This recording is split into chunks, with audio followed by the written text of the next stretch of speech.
Monsoon पूर्व पावसावरती धुरळ पडणी करणाऱ्या शेतकऱ्यांसाठी हा व्हिडिओ आहे। त्यानंतर येत्या 24 तासामध्ये 48 तासामध्ये परत आजच्या सारखं वातावरण खराब होऊन जिल्हे वाढण्याची शक्यता आहे। 7, 8, 9 या कालावधीमध्ये काही ठिकाणी भाग बदलत पाऊस होणार आहे या मे महिन्यामध्येच। त्यानंतर थोडी विश्रांती घेऊन परत 17, 18, 19 ला सुद्धा जोर वाढणार आहे। याबाबत देखील या व्हिडिओमध्ये शेवटपर्यंत पहा। विभाग सगळे सांगितले जाणार आहे, त्यामुळे व्हिडिओ थोडा मोठा सुद्धा होऊ शकतो। हे पहा, 6 तारखेचं वातावरण जे आहे ते जेमतेम आहे। फारसे मोठे धाग उद्या नाही आहेत। जे आज झाले ते उद्या शक्यतो अनेक भागांमध्ये नसल्यास जमा आहे, पण स्थानिक वातावरणाचा ढग वगैरे नाशिक क्षेत्रामध्ये 6 मेला, छत्रपती संभाजीनगरमध्ये मोजक्या ठिकाणी, सोलापूर वगैरे भागात मोजक्या ठिकाणी असे राहतील आणि इकडे वर्धा वगैरे चंद्रपूर भागामध्ये स्थानिक वातावरणाचा पाऊस उद्या होऊ शकतो। आजच्या इतकं मोठं वातावरण खराब तिथे दिसणार नाहीये, पण 7 तारखेला म्हणजे गुरुवार आणि शुक्रवार परत आभाळ जास्त प्रमाणात येणार आहे। त्यामध्ये जिल्हे लातूर आहे, धाराशिव आहे, नांदेड पट्टे आहे, यवतमाळ पट्टा देखील आहे। यवतमाळमध्ये जर बघायला गेलं तर बाभुळगाव वगैरे भागात देखील स्थानिक वातावरणाचा पाऊस होऊ शकतो।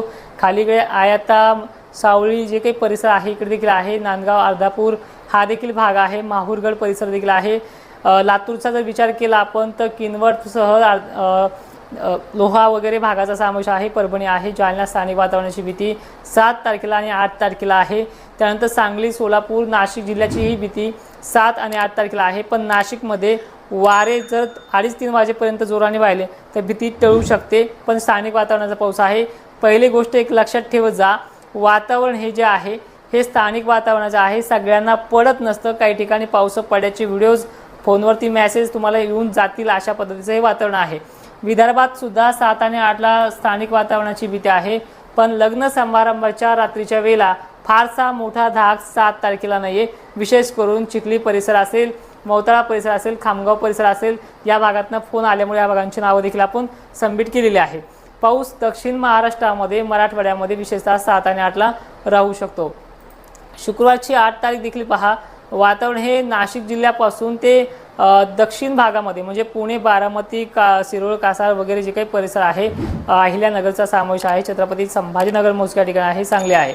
इथे वारे सुद्धा जोराने वाहतील, त्यामुळे थोडीशी व्याप्ती कमी होऊन खाली लातूरकडे देखील जाऊ शकते। 8 तारखेला 7 आणि 8चा समावेश अशा प्रकारे आपण आपल्या व्हिडिओच्या माध्यमातून करतो आहे।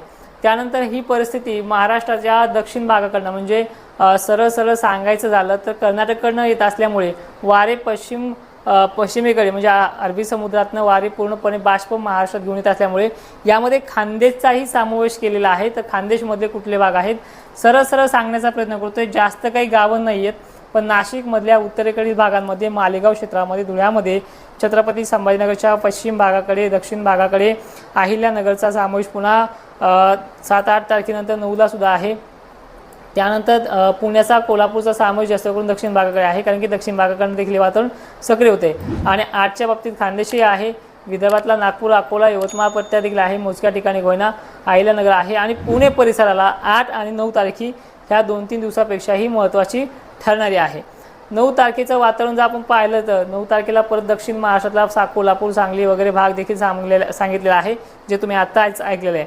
त्यानंतर 10 तारखेला वातावरण हे वारे उत्तरेकडनं म्हणजे MP कडनं जोराने वाहतील, त्यामुळे स्थानिक वातावरणाचा पाऊस लातूर जिल्ह्यात, नांदेड पट्ट्यामध्ये, छत्रपती संभाजीनगर, अकोला, पैठण, गंगापूर, तुरळक ठिकाणी, लातूर परिसर, मंठा परिसर, कोल्हापूर वगैरे भागांचा समावेश आहे। 11 तारखेला 11 मेला वातावरण हे जास्त असेल, थोडं मोठं असेल। त्यामध्ये नांदेड, माहूर, किनवट, यवतमाळ, हिंगोलीचा परिसर, अकोला, अमरावती, तुरळक ठिकाणी, दक्षिण सोलापूर भाग आणि कर्नाटकचा एरिया याच्यामध्ये आहे। वारे थोडी शांत होतील, गरमीची लेवल वाढेल आणि तिथे स्थानिक वातावरणाचा पावसाची भीती आहे। आणि हा झाला पहिला टप्पा। दुसऱ्या टप्प्यामध्ये नाशिक क्षेत्रामध्ये, अकोला विदर्भामध्ये मेघगर्जनेची शक्यता आहे 12, 13, 14च्या दरम्यानमध्ये।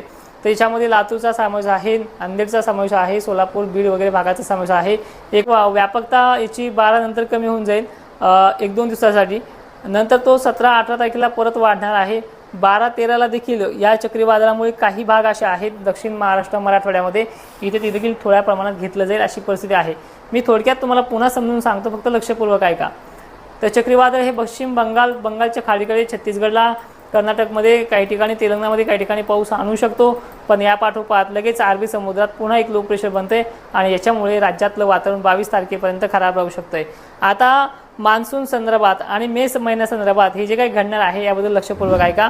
7 आणि 8 तारखेचा पाऊस जो आहे तो स्थानिक लेवलला आज जसा कुठे मोठे पडलाय अशाच प्रकारे आहे आणि तारखेपर्यंत राहू शकतो। आणि मान्सूनच्या धुरळ पेरण्या अनेक ठिकाणी विदर्भात केले जातात, ज्यामध्ये मराठवाड्याचाही समावेश अनेक ठिकाणी आहे, परभणी वगैरे अशा अनेक भाग आहेत, अशा अनेक शेतकरी आहे रिक्स घेऊन धुरळ पेरणी करतात। गेल्या वर्षीच्या तारखेलाच मान्सून महाराष्ट्रामध्ये बरसायला सुरू होईल, त्यामुळे यंदाची ही धुरळ पेरणी फार रिक्सी राहू शकणार नाही। पण मे महिन्यामध्ये ह्या 2 आठवड्यामध्ये काही ठिकाणी चांगले सुतुळे सातुळे होणार आहे। अशा शेतकऱ्यांनी वातावरणामध्ये दमटपणा झालेला असल्यास, अंधुक ओलसरपणा झालेला असल्यास धुरळ पेरणी यंदा टाळण्याचा प्रयत्न करावा अशी विनंती आहे। आणि धुरळ पेरणीच्या तारखा ज्या आहेत ते आपण 25 मे ते 1 जूनपर्यंत देण्याचा प्रयत्न करू आपल्या ॲप्लिकेशनच्या लिंकवरती। ॲप्लिकेशनचं काम अवघ्या 2-3 दिवसांमध्ये पूर्ण होईल।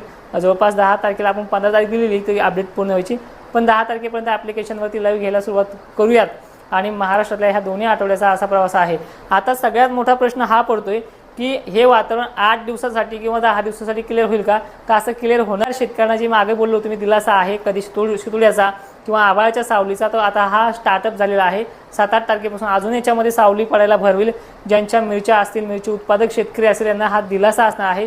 थोडेफार शेतुड्यांचा आधार, काही ठिकाणी अवकाळी चांगलाच बरसेल, जसं आज लोणार मेहकर भागामध्ये अनेक ठिकाणी चांगला बरसलाय।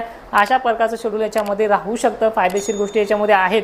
आणि हे वातावरण मात्र आता शिराळ, थंडावा, ढगाळलेली परिस्थिती घेऊन कंटिन्यू चालणार आहे। याच्यामध्येच मान्सून स्टार्टअप होऊन पावसाळा पुढच्या महिन्यामध्ये 12-13 तारखेला स्टार्टअप होऊन जाईल। अवकाळीमध्ये ह्या मे महिन्यामध्ये अवकाळी बऱ्यापैकी आहे, तो देखील आता तुम्हाला पाहायचा आहे। हा होता लॉंग टर्म व्हिडिओ, त्यामुळे थोडक्यात सांगून अनेक भागांची व्याप्ती आपण सांगितलेली आहे। या काळाची व्याप्ती 35 ते 40% पोहोचणार आहे, पण कालावधी मात्र दीड आठवडा तरी लागू शकतो। जे स्टार्टअप झाले आज 5 तारखेला, 6-7 तारखेनंतर म्हणजे 7-8ला हे वातावरण वाढणार आहे आणखीन प्रमाणामध्ये आणि परत थोडं थांबून चक्रीवादळामुळे थांबणार आहे थोडं 2 दिवस। त्यानंतर ते वातावरण परत वाढत हे 16, 17, 18, 19 आणखीन वाढत जाईल। अशातला हा सगळा शेड्यूल आहे।